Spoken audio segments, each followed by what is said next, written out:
কেমন আছেন সবাই? আমার ভিডিওটা যদি ভালো লাগে তাহলে পাশে থাকবেন, সাপোর্ট করে সাবস্ক্রাইব করবেন, অবশ্যই লাইক কমেন্ট করবেন অবশ্যই। আমি তালের পিঠা বানাবো। এই যে তাল গুলাইছি, এই যে তাল, এটা হলো তাল দিয়া তালের বড়া বানাইছি।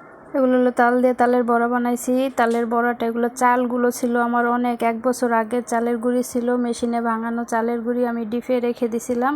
ওইগুলো দিয়ে আমি এগুলা তালের বড়াটা আগে বানাইছিলাম। 2টা তাল আনছিলাম, 2টা তালে একটা আগে দিয়ে ওইটা বানাইছি, আর একটা দিয়ে আমি এই যে কিছু গুঁড়ি দিয়ে এইগুলা দিয়ে হলো আমি এই যে তেলের পিঠা বানাবো। আমি জীবনে এই প্রথম তেলের পিঠা বানাইতেছি।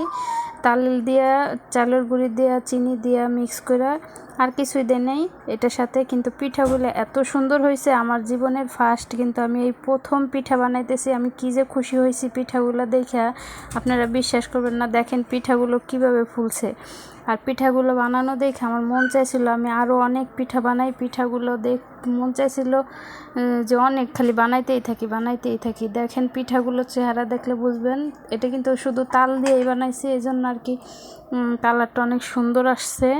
এই জন্য আর কি এই তালের পিঠাটা বানাইলাম দেখানোর জন্য আপনাদের। ভালো যদি লাগে বানায় ট্রাই করে দেখবেন কেমন হয়।